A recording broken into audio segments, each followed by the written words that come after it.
Hey there, welcome everybody to Ridiculously Raw, the most must-see show on YouTube and Streamio.com today. I am your host, Anthony Florio, joined as always by good old MF Michael Fletcher.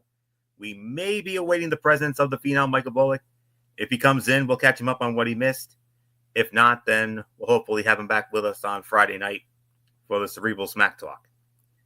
Monday Night Raw last night, or yesterday afternoon for those of us here in the United States. The third and final Raw of the International European Tour from the legendary O2 Arena in London, England. And we got that we're going to get into. Of course, we're also going to get into NXT. Both shows newsworthy in their own ways. But without any further ado, let's dive on in. We got Monday Night Raw, as I mentioned, from the aforementioned O2 Arena, London, England.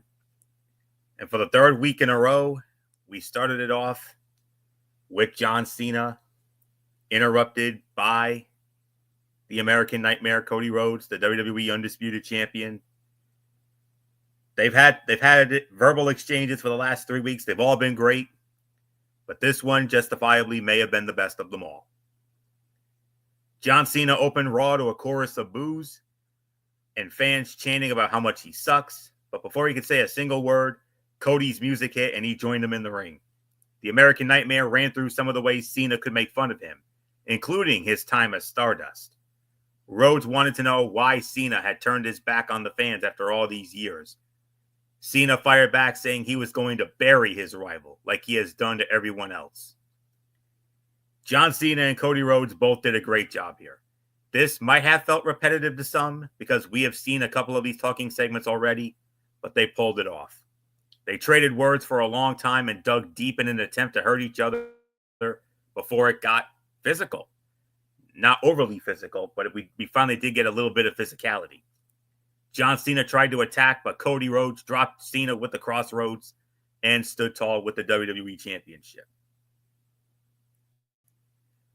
And making a vague reference to Vince McMahon was certainly a choice. I mean, they brought up Vince McMahon. They also brought up, there was definitely some an AEW reference thrown in there. I mean, this was absolutely brilliant. And all three of the exchanges were great. But I think, in all honesty, this may have been the best one because, as we always say, they went there. They went there both ways. Especially when Cody says that, yeah, I was chosen, but the thing is, they chose me. And who chose you? Some guy in an office that's no longer here, and we don't talk about him anymore. McMahon, of course. And then Cena said, I made empires for billionaires. And he said, you stole from their kids. Obviously a shot at AEW and Tony Khan and all that. But those were the notable shots. And then Cena unleashed hell on Cody Rhodes. And this came out absolutely perfect. This was an amazing segment. Definitely the segment of the night here. No doubt about it. And this was absolute cinema. And I mean, and it raises the excitement level for the match that much more in the process. So great job by both men. Segment of the night, and it's definitely up there for segment of the year, no doubt about it. Yes, we did get physicality, but not much. Like I said, Cena tried to go after him, but then Cody laid him out with a crossroads. Cody stands tall. And what is as of right now, John Cena's last advertised appearance. Could we end up getting him but at least one or two more times before that? I don't know. We're going to have to wait and see. I hope so, but we'll have to wait and see. So, well done segment of the night, no doubt about it. And I think this may have been the best of the three exchanges. So they both unleashed hell on each other, and I thought it was absolutely brilliant. So not much more to say. Good old MF Michael Fletcher, come on in. John Cena, Cody Rhodes kicking off Raw for the third week in a row. They've all been great, if you're gonna ask, but if I'm gonna give you my be the man who tells it like it is, like I always do, I think this was the best exchange of the three right here. I will say this. There was a point in this promo where Cena was destroying Cody, like straight up. And then Cody finally grew a set, got angry, and gave us the Cody Rhodes that I've been waiting for. The angry Cody, the the Cody that wasn't gonna be, we've been waiting for that Cody Rhodes to show up, and he finally did. And I think it was brilliantly done. The way that they played against each other was really well, and that was exactly what it needed it to be. Well done on so many levels, and it was a brilliant way to start Monday Night Raw.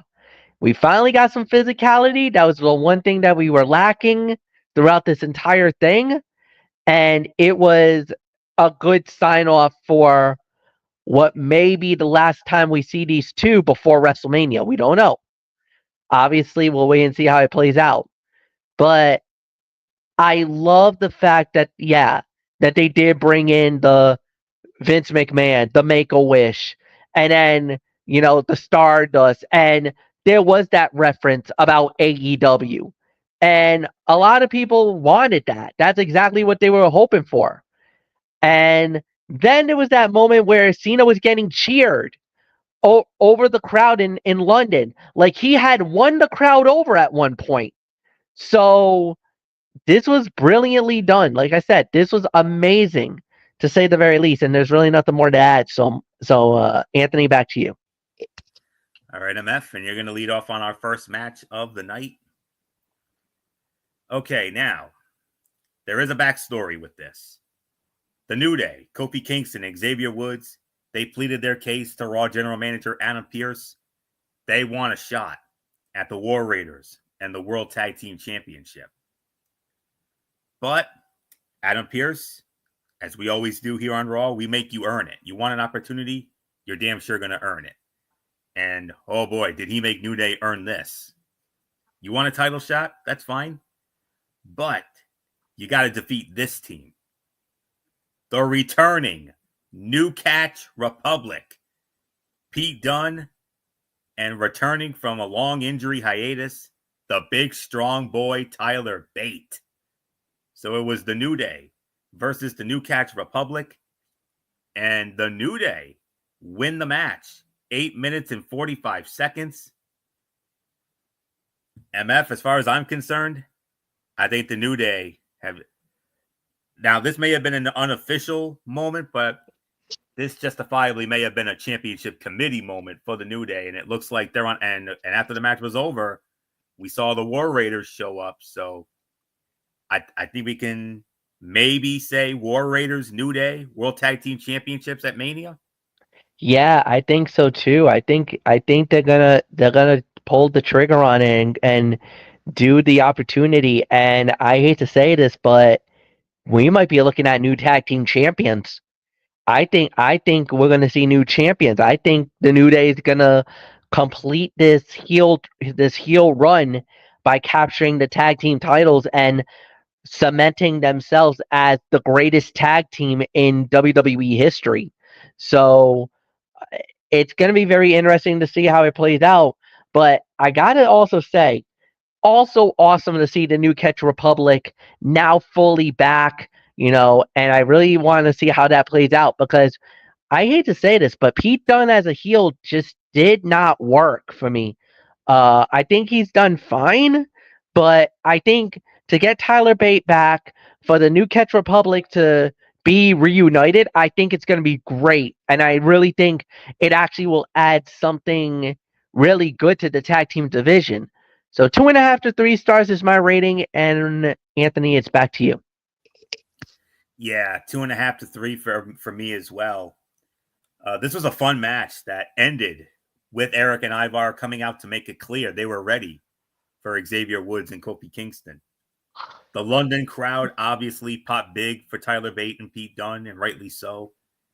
And Tyler Bates' airplane spin is always a fun spot and a fun throwback to like the 80s. I mean, that was a popular move during like the 80s, during the golden age of the old WWF. So but yeah, New Day getting the win, and it obviously is setting them up. I think they are it will be the New Day challenging the War Raiders for the World Tag Team Championship at WrestleMania, most likely. And should that happen, I agree with MF. I believe we will have new World Tag Team Champions in the New Day. I mean, that would be the ultimate payoff for this epic heel turn by them.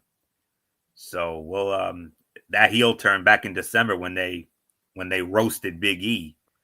I mean, this would be the full circle moment, getting the titles. So 2.5 to 3, I agree with the ratings. So there isn't much more to say here. Let's move on now to another big match here. As it was the World Heavyweight Champion, the Ring General Gunther, What's up, man? squaring off against Jimmy Uso. Gunther, no surprise here. Gunther wins the match, 8 minutes and 40 seconds, but it was the post-match. The post-match is what was the bigger talking point. Even though it was a fine match, the big talking point was what happened after the match. It went to a commercial break, and we're thinking, okay, this is done, it's over, and we're gonna move on to whatever they want to get into next. No, it continued. Gunther attacking Jimmy. This was after Jey Uso came out for the save, obviously, but Gunther absolutely beat the holy hell out of Jimmy Uso while using a zip tie to restrain Jey from saving his brother, and then Gunther absolutely, as MF would say, went to town, and he roasted, toasted, and burnt Jimmy Uso to a damn crisp. It's as simple as that. Another 2.5 to 3 stars. This was a good way to remind people how dangerous the Ring General can be. He looked as dominant as ever as he took Jimmy Uso apart. He eventually won with a sleeper hold to end the beating. Jey Uso ran down to make the save when Gunther put Jimmy back in that sleeper. And the angle WWE used to shoot the superplex was interesting. It was not what you would usually expect. And Gunther hit a very stiff clothesline at ringside. But that beatdown on Jimmy Uso, I got to say, was exactly what it needed to be. Beat the holy you-know-what out of him.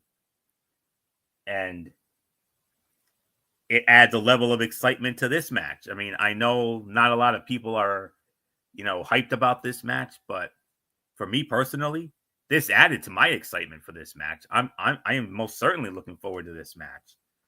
Even though it's not going to be the main event of WrestleMania, it could definitely be one of the jump offs. It could be the night 1 jump off. It could be the night 2 jump off. I don't know.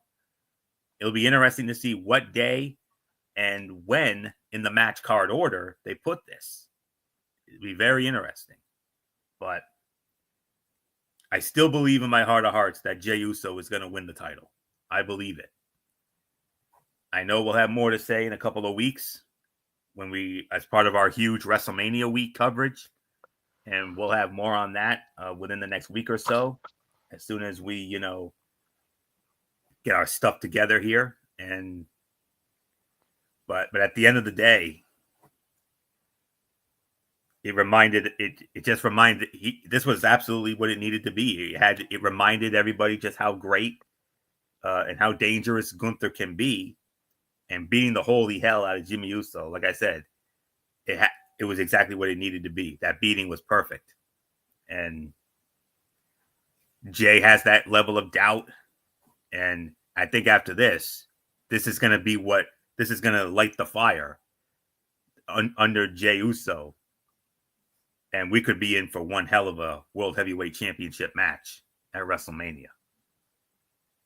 So another 2.5 to 3 for this. So MF, I mean, Gunther. Oh my goodness. Jimmy Uso. Wow. That was oof. Hoofa. Yeah, that was something else. Yeah, that was something else. That was an emphatic beatdown. I don't think I've ever seen anybody like it was bloody. Like he was a bloody mess. That's how bad it got. And yeah, that was amazing. The visual looked absolutely ridiculous. It was like an oh my god. So yeah, I really got nothing more to say. I thought it was really good. So um, it was about a 2.5 to 3, and yeah, nothing more to say. It's yours, Anthony. All right, MF. Let's see. Next up, it was. All right, then we had ourselves a tag team match. Intercontinental Heavyweight Champion Braun Breaker teaming up with Penta, and they squared off against the Judgment Day's Finn Balor and Dirty Dominic Mysterio. Carlito in their corner. Winners of the match in an even 9 minutes, Finn Balor and Dominic Mysterio, and Penta took the fall. Penta suffering his first pinfall loss since coming to WWE. So MF, how about it? Finn Balor and Dominic defeating Braun Breaker and Penta, even 9 minutes, and Penta with his first pinfall loss since coming to WWE. Yeah, big win for that's a nice victory for them. It keeps the momentum alive, and yeah, I'm a little surprised that Penta takes the fall here. I was a little shocked with that. But at the end of the day, I get it. I understand why.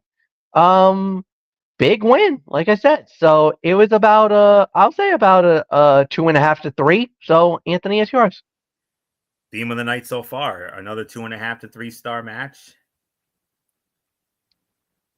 Dom, and I'll tell you what, this was definitely the more interesting of the two possible outcomes. But the match would have been entertaining regardless of who won. And Dom always gets good heat when he does the Three Amigos, the homage to Eddie Guerrero. And of course, the rumor going around, we all know it. The sheets are reporting that the plan for WrestleMania is Braun Breaker versus Penta versus Finn Balor versus Dominic Mysterio in a fatal 4-way match for the Intercontinental Heavyweight Championship. So we'll definitely keep an eye on those developments over the next couple of more weeks. We only have 2 Raws left after this, so let's see what happens with it. So another good 2.5 to 3-star match, surprising outcome, and Penta taking his first pinfall loss since coming to WWE nearly 3 months ago. So that's a very big deal. So we shall see. So another 2.5 to 3 for that. And all right. And then coming up after this, I believe this is where we got the phenomenal AJ Styles. Yep, phenomenal AJ Styles. Interrupted by Logan Paul. Honestly, I think this is the only thing we can really bypass for this week. I mean, because there was a so-so segment, but we did get a payoff, though. I'll get to that in a moment. So AJ Styles was in the ring after a commercial break. WWE hyped this segment as Logan Paul calling him out, but we ended up getting the opposite because the Phenomenal One was tired of waiting for him. The crowd booed so loudly that you could barely hear Logan Paul speak. He gave the same speech he always does about being more famous and richer than his opponent. They ended up getting into a fight, and Styles had control until Paul used the ring ropes to hit a low blow. He hit his finisher to end the fight there. Paint by numbers segment, it did its job, but it didn't offer anything interesting. And the only thing of interest that came out of this was the fact that it is now official at WrestleMania, per general manager Adam Pearce, it will be the phenomenal AJ Styles one-on-one with Logan Paul. So you can add that now to the WrestleMania 41 card. So this is the only thing we're going to bypass this week. Because it was, like I said, paint by numbers segment didn't really accomplish anything except setting up the WrestleMania match, which it did. So fine. So with that being said, okay, all right. So I'm trying to see what we have. Trying to find the on tap for. Okay, so next Monday Night Raw, for the first time since the Madison Square Garden show on March 10th, will be back on American soil, on U.S. soil, as it will emanate from the Target Center in Minneapolis, Minnesota, the penultimate Monday Night Raw before WrestleMania. Lyra Valkyria will defend the Women's Intercontinental Championship against Bayley. Very interesting match there. We'll also get El Grande Americano, a.k.a. Chad Gable, in action. And we will also hear from Seth freaking Rollins. Rollins will be in the house as well. So that's all that I have on tap for next week's show. And it leads us into our highly anticipated main event of the evening, the return match from last month in Buffalo. Women's World Championship on the line. The champion, Io Sky, defending against the woman she took the title from in Buffalo on March 3rd, that being Rhea Ripley. Special guest referee, the EST, Bianca Belair. And the match gets thrown out. Bianca calls a double disqualification in 14 minutes and 45 seconds. And I think we all know where this is leading, but okay. So even with the double DQ rating, this was still the fight of the night. I'm going to give this in excess of 3.5 to 3 3/4 of a star. This match stole the show because both women left everything in the ring. Even the few hiccups they had didn't hurt their momentum because they kept upping the intensity. Rhea Ripley accidentally kicked Bianca out of the ring, so nobody was there to count when she hit the riptide. And when Belair finally was able to make the count, Io kicked out at 2. Io ended up taking out Belair by mistake a few moments later, so Bianca was like, I'm done. And she throws the match out, calls for a double disqualification. All 3 women began fighting each other, but it was Rhea Ripley who stood tall at the end. So few people in WWE have the kind of aura that Rhea Ripley possesses. The crowd instantly pays attention whenever she appears. The Poison Rana, Io Sky, tried to hit at ringside, went terribly wrong, but both women appeared unscathed, and Rhea Ripley headbutting Io Sky out of the air was wild. And here's a little fun fact. Bianca Belair made her own referee gear. She made that herself. So, job well done for Bianca in that regard. Fight of the night here, no question. 3.5, 3 3/4. MF, I think we all know where the end game is after this. Oh yeah, it's definitely the lead into WrestleMania, no doubt about it in my mind. That was a hard match. It was really good. And my heart breaks for Rhea. She had the title won. She did. She had the title won at one point in the match, and it just went a little different. So, yeah, I mean, there's really nothing more to say, and it was a solid, like I said, a solid main event. Yeah, Anthony, 3.5, and it's yours. Well, MF, it's back to you now for our overall review. So, the final Raw of this international tour before we return to the States next week. I thought they did a fine job. I thought they did a good job with it. I could say about maybe about 7.5 to 8. It's more 7.5 than anything else, but I thought they did a really good job with it. So, nothing more to say. Anthony, it's yours. I agree. It is in that 7.5 to 8 threshold. I agree with that. Monday's Raw had more good than bad, but most of what we got felt predictable and like filler, as WWE tries to stretch out this year's WrestleMania build longer than usual. Having WrestleMania take place so much later in April than usual has left the company with more time than it's used to between events. And you can see how hard it is to keep finding ways to feature the feuds that have been building for months. All of the matches we got this week were enjoyable in different ways, but the main event was the only one that felt like it was going to have an effect on WrestleMania come April 19 and 20. Rhea Ripley not getting a clean ending to her title match and proceeding to take out Io Sky and Bianca Belair almost guarantees this will end up being a triple threat, and that is exactly how it should be. So 7.5 to 8 out of 10. I 100% agree with your rating, MF. So with that being said, let's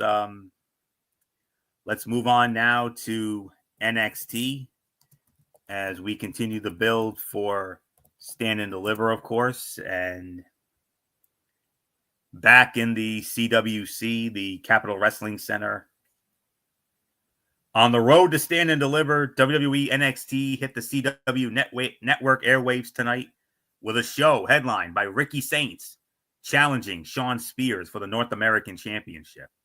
How did the Elite Export fare against the leader of the Culling?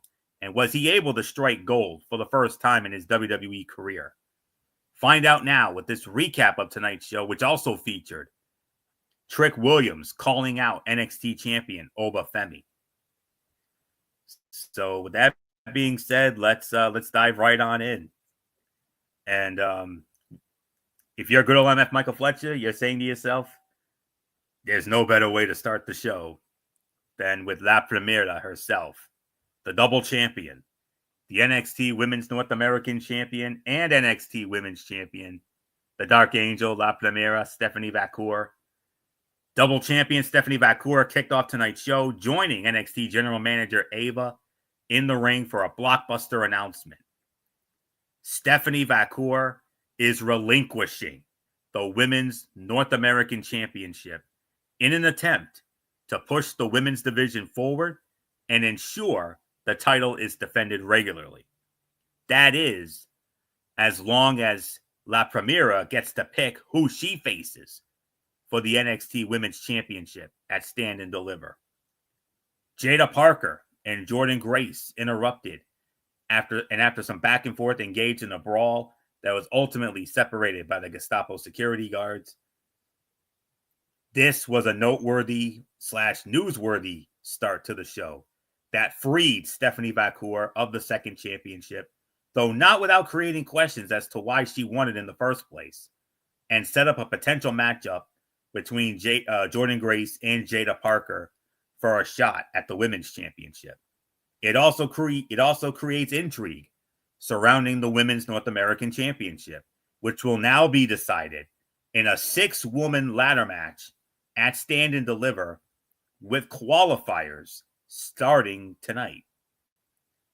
To say the fans were not so thrilled about the decision to have Stephanie Vacour relinquish the North American Championship would be a gross understatement. Jordynne Grace literally yeeted the security guard over the top rope and onto the others, drawing chants of holy bleep from the NXT faithful. And that's all there is to say on that. So a very newsworthy start to this show. Stephanie Vacour relinquishing the Women's North American Championship. A new champion will be crowned at Stand and Deliver, 6-woman ladder match. And over the next few weeks, as we got 3 shows left, 2 qualifiers tonight, 2 qualifiers next week, and the final 2 qualifiers on the go-home show. So that's how I see it playing out. We'll get to the first one in just a bit. So not much more to say except MF. So that happened. Yeah, it definitely did, and there's really nothing more for us to say. Look, obviously we knew there was going to be a point where Stephanie Vacour was going to have to drop the belt. We didn't know if it was going to be on a match. We didn't know if it was going to be at, whatever you want to say. but it was, you know, everything that it needed it to be.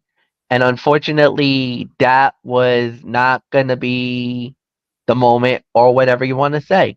So, yeah, um, it's unfortunate. It was definitely a heartbreaker, but, it's understandable too because we knew Stephanie had to do it.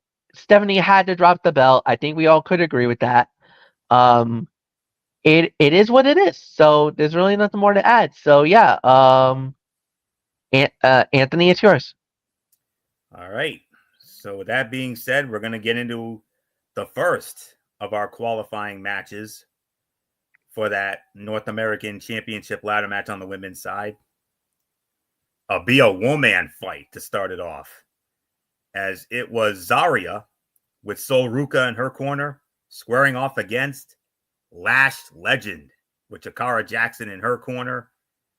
And the winner of the match in 11 minutes and 47 seconds, and the first woman to qualify for that Women's North American Championship ladder match at Stand and Deliver, Zarya. MF, I know it's only one, but could we be looking at the favorite in this match? I don't know about the favorite, but definitely one that we definitely have to keep a watchful eye on, and definitely is a contender for the title. We've been very high on Zarya for a little bit now. I don't think there's much of a debate on that. I'm happy that she went through. I'm happy she's getting the opportunity.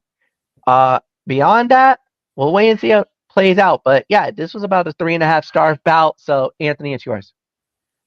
Yeah, 3.25, 3.5 stars. No doubt. I kind of had a feeling Zarya would win this one. It was not always pretty, but this was a fun, physical match between two powerhouse members of the women's division. Lash Legend showed out as a competitor who was ready to make the jump to the main roster, while Zarya, in her first singles match in months, highlighted why she was one of the most coveted free agents last year. With all due respect, the right competitor went over, and now will have the chance to claim her first championship in Las Vegas. Zarya flubbed a kip up, and Vic Joseph immediately covered for her, chalking it up to the Aussie being thrown off her game as she found herself in an uncommon position of being overpowered by an opponent. Great work by Vic Joseph on that. Lash Legend was great here, turning in one of her most complete performances as a singles competitor yet. She may not have much longer in NXT, and if so, her and Meta Girl teammate Chikara Jackson have earned a call up. So 3.25, 3.5, excellent start to the show.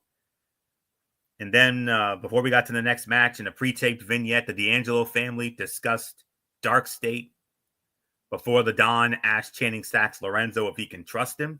The underboss confirmed that he could, but not without clear tension between them. I smell a rat in that one. I do. And then back in the arena, Hank Walker and Tank Ledger, fresh off backstage coaching from Pretty Deadly, were involved in our next match as they squared off against the No Quarter Catch Crews, Tavion Heights and Miles Bourne. And the winners of the match in 5 minutes and 35 seconds, Miles Bourne and Tavion Heights, they pick up the win here. So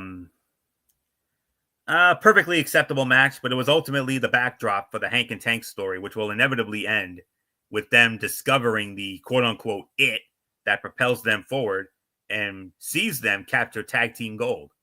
The time is not now, though, and using that narrative to give Bourne and Heights a quality TV win is hardly a bad idea.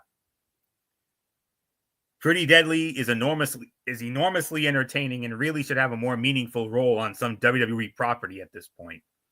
And the moment that Hank and Tank do put it all together and win tag team gold, the NXT fans are going to erupt. They already love them. They're one of the most popular teams outside of Fraxium. So yeah, a solid 2.5-star match here. And MF, Tavion Heights and Miles Bourne, the NQCC, they get the win here over Hank and Tank in 5:35, and Hank and Tank still trying to find that it factor, that X factor to propel them forward. And I think eventually one day they will find it, but just not yet. So with that, MF, let's get your thoughts here. NQCC wins the match in 5:35. Solid 2.5 star for me.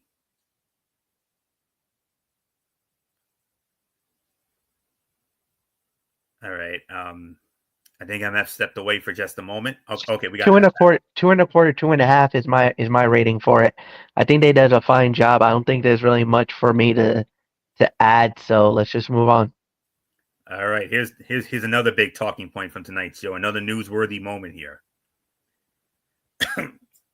Excuse me. Trick Williams hit the ring and cut an impassioned promo before calling out NXT champion Obafemi.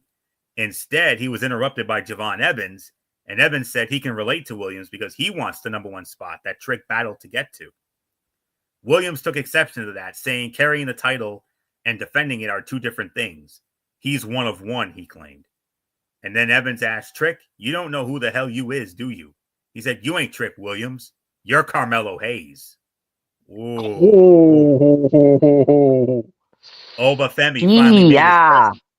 Yeah. Oh, yeah, there's more.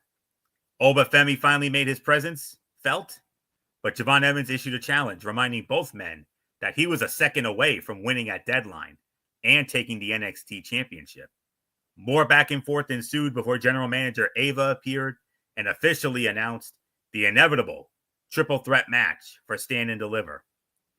Obafemi versus Trick Williams versus Javon Evans. Triple threat match for the NXT championship at Stand and Deliver.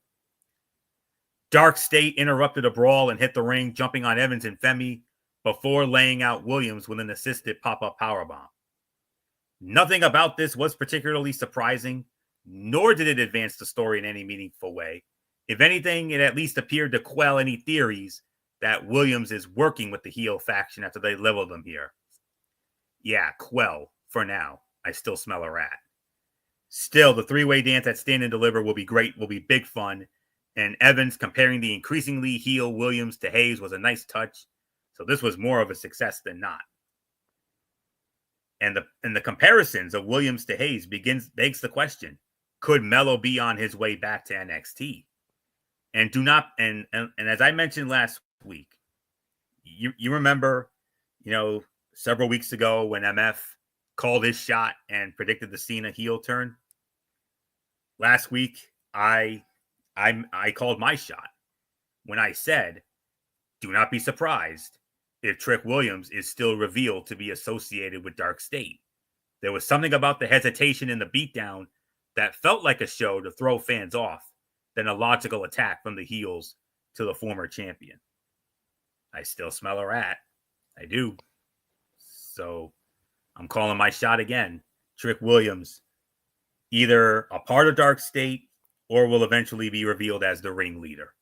Wouldn't surprise me in the least. So, great segment here, no doubt about it.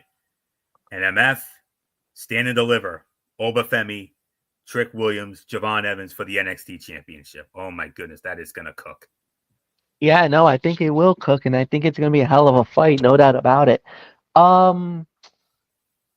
I do agree that Trick Williams is probably part of Deep State. I actually don't know if he's the ringleader though. But Deep State definitely has Trick. As a matter of fact, I even think they got the underboss. Something tells me that I think Channing Stacks Lorenzo is also part of them now. Because of something from earlier tonight, I think he might be on the verge of Deep State. I don't know. And something else also prompted me to think something's up, but I'll get into that in a little bit. So, yeah, I think the numbers are starting to come together. I just, we'll wait and see how it plays out, but yeah. So, nothing more to say. Anthony, it's yours. Okay. And we move on to our other qualifying match for that Women's North American Championship ladder match at Stand and Deliver. Zarya, the first entrant, to determine the second entrant, Roxanne Perez versus Kalani Jordan. And the winner of the match, in 14 minutes and 39 seconds, Kalani Jordan. Whoa, MF, in the immortal words of Jesse the Body Ventura, I got to call this an upset. Okay. In a sense, because of the body of work, yes. But to me, this is not an upset. I think the North American title is beneath Roxanne Perez. That's true. And Kalani needs this more than her. So I'm not surprised that this was the outcome. I'm actually not surprised that Kalani won. This is the right decision. This was necessary, and this was absolutely perfect. For me, Roxanne has nothing more to prove. She's ready to go to the main roster. And I'm shocked that at this point she has not been called up yet. After Mania. So I think it's going to be after Mania. Yes, fine. But as far as Kalani goes, she needed this more. Because if we need to take her seriously as a possible heel or whatever they're going to make her be, I don't know what they're going to do with her. She needed this. And lo and behold, remember, the last time she was in a ladder match with the North American title was on the line, last year, she won it all. She took the belt home. Definitely. So let's be realistic, Anthony. And I think for us to say that this was an upset, okay, I'll give you it. But to me, the North American title is beneath Roxanne Perez. She doesn't need it. Kalani does. So no. Yeah, I get it because of the body of work, because of everything that these women have done. That's why. Yes, it's an upset on paper. Yes. But to me, as a logical sense, as a storyline sense, as a just for just the mere fact of everything going on, it's not an upset. Not in my eyes. Florio, is yours. Now that you mentioned that, I do agree. Yeah. You can make an argument for fight of the night if you wanted to, because this was a 3.5 to 3 3/4 star match. This was a fun, competitive match that highlighted the refocused Jordan and gave her, in my opinion, arguably the biggest victory of her career. With that said, the idea of Roxanne Perez not competing on the Stand and Deliver or WrestleMania card feels like a mistake, given her excellence over the last year and her role in helping to solidify the strength of the NXT women's division. A standard bearer of her significance should have something to do. Kalani Jordan has shown increased aggression over the last month or two, undoubtedly as part of her development as a character, but also in her in-ring performances. It was a much-needed step toward taking the next leap in a loaded women's division. Perez delivered a wicked cartwheel knee to the head of Jordan, but could only keep her down for a 2 count. And the idea of Roxanne Perez chasing the only title that has eluded her to this point in her historic NXT run was the perfect way to heighten the significance of the ladder match. And for that story to go unrealized is an interesting creative decision, even if the plan calls for the Prodigy to be called up to the main roster after WrestleMania. But excellent match, though. 3.5, 3 3/4 of a star. You could easily make an argument for fight of the night. Our next match, we'll have a little bit to say about that as well. So with that being said, let's set the table for next week. Ava was in her general manager office with the general manager of the Evolve show on Tubi, Stevie Turner, along with Mr. Stone, Robert Stone. And Ava said she's more concerned with Dark State, and Ava booked a huge 6-man tag team match for next week. 3 members of Dark State. In Dark State, you have Dion Lennox, you have Saquon Sugars, you have Cutler James, who has become a prominent figure on that LFG show on A&E on Sunday nights, Very good show, by the way. I recommend you watch it. It's really good. And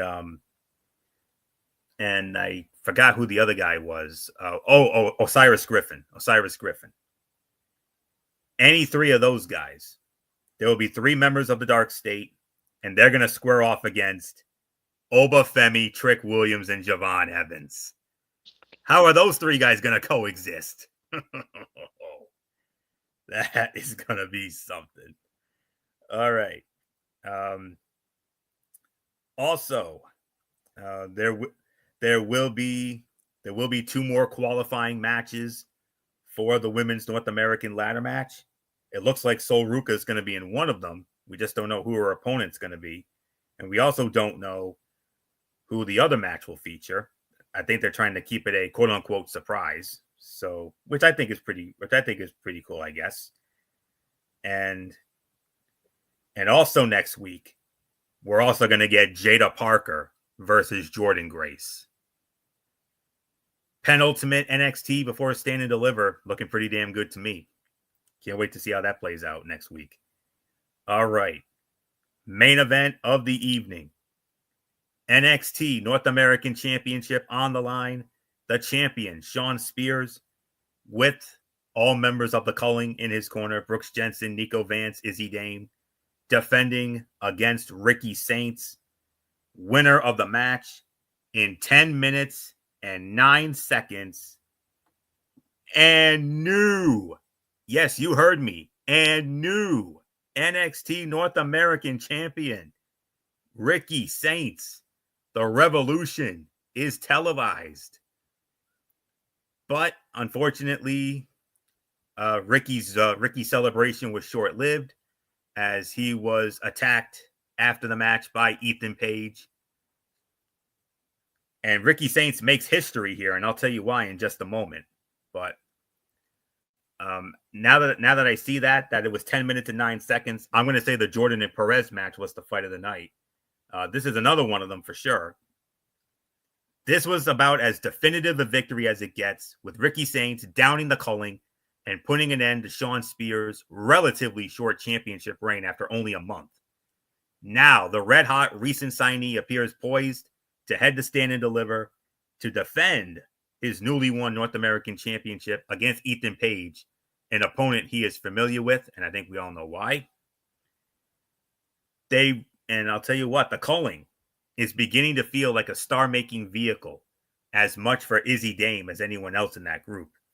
And there is no question that Shawn Michaels and NXT management see big things in Ricky Saints, as they should, and did not want to waste a second conveying that to the audience.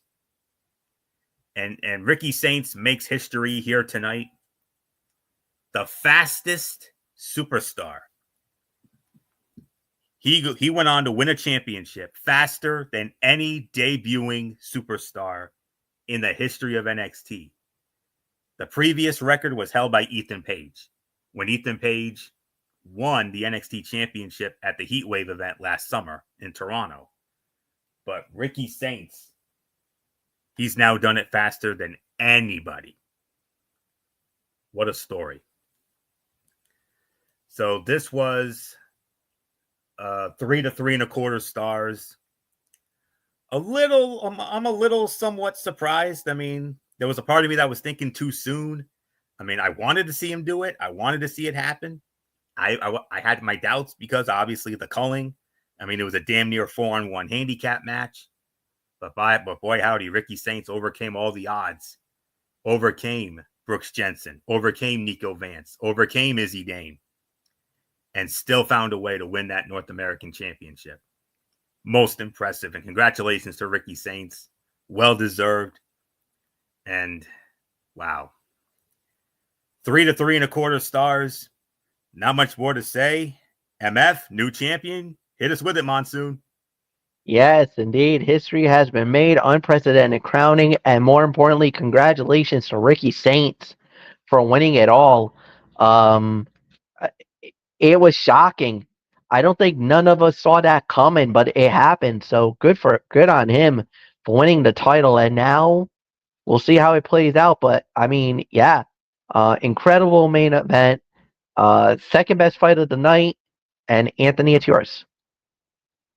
And before we get to the overall review, kudos to WWE for making Ricky Starks or Saints a far bigger star than he was in AEW. He's only been there, what, about a month or so? And he's About a already month. a North American champion?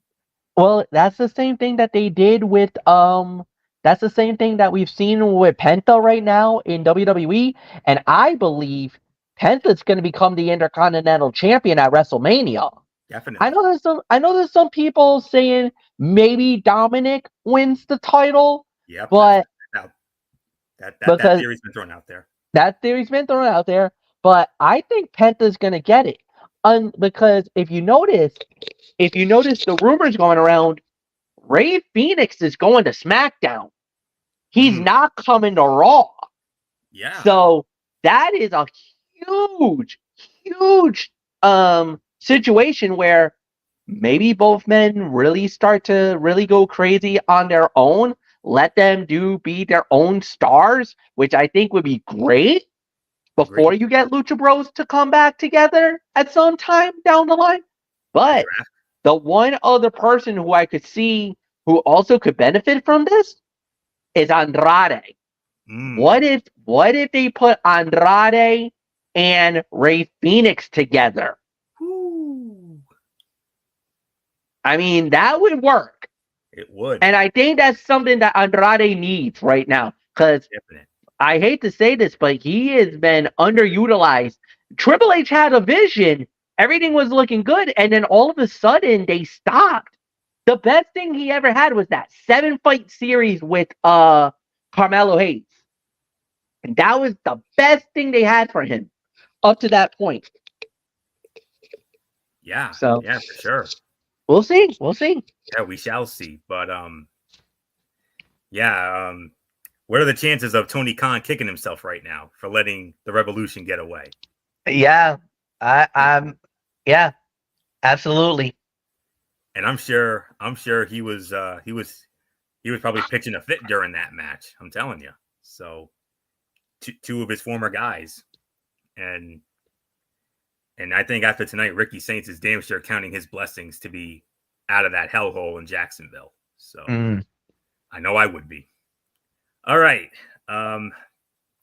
Overall review here, and MF, needless to say, another newsworthy NXT setting up for perhaps just as much of a newsworthy show next week. Yeah, newsworthy NXT, I would say about 7.5 out of 10. I think they did a really good job. I thought the show was pretty well done, and yeah, I really got nothing more to say. So, Anthony, it's yours.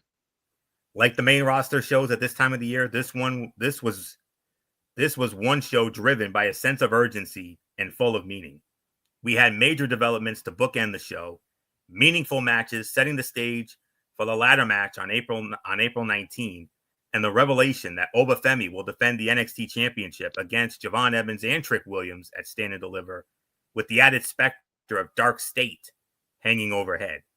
Even the Hank and Tank story was meaningful in that it teased the match with Fraxium for the tag team titles. This is a brand with purpose and vision, and there is an argument to be made that it has been WWE's most consistent for months now. Tonight's show was no different, if not even better. So this was about a 7.5, teetering on 8 out of 10 as well. Maybe more 7.5. But other than that, I mean, everything else was great. And you bookend the show with the two big developments, Stephanie Vacour relinquishing the North American Championship and setting up that big ladder match for Stand and Deliver, and Ricky Saints winning a championship faster than any debuting superstar in NXT history. And it obviously now sets up him and Ethan Page at Stand and Deliver for the North American Championship. And that's going to cook. That's going to be cinema too. So Stand and Deliver really coming together, and we're all here for it. So, all right. So with that being said, that will put the bow on this edition of Ridiculously Raw. We want to thank you all so very much for tuning in as always. We will be back with you again Friday night. Unfortunately, we do not really have enough or much of anything to work with when it comes to a sports show for this week. So we're going to bypass the sports show for this week only. And we'll be back with you all again on Friday night over on MF's channel, Brace Fan 95, at 11 p.m. following SmackDown for the Cerebral Smack Talk. We will get into TNA Impact. We'll also get into Friday Night SmackDown, back in the States, in the IWC capital of the world, Chicago, Illinois. And we will also preview the Final Four of the NCAA tournament. All 4 number 1 seeds advancing to the Final Four for only the second time in history. The other time, got to go back to 2008. And we got it here. Florida versus Auburn. Houston versus Duke. We'll pick the 2 winners, and then we'll pick out who we think will come out of who will get the national championship out of that group. So can't wait to get into all that. And then 1 week from tonight, we do it all over again. Ridiculously Raw. The penultimate Monday Night Raw before WrestleMania, as well as the penultimate NXT before Stand and Deliver. So until Friday night for the Cerebral Smack Talk, this is Anthony Florio here for good old MF Michael Fletcher, and in spirit, the Phenom Michael Bullock, and of course, always and forever, our First Lady of Talking Wrestling TXN, the one and only Twisted Angel, Dee Dee Whitson. You know the routine, everybody. Thumbs up. Talk to you later. Yeah. Throw it up, Fortune Forest style. Bye for now, my friends. God bless. Be good to each other. Have a blessed few days. And until Friday night for the Cerebral Smack Talk, you've been watching Ridiculously Raw right here on the Tone 25 on YouTube and StreamYard.com. And remember, my friends, no matter what anyone tells you beyond anything else, wrestling is indeed actually real. For everybody who has been a part of this one, for now, Anthony Florio, so long, and bye, everybody, bye.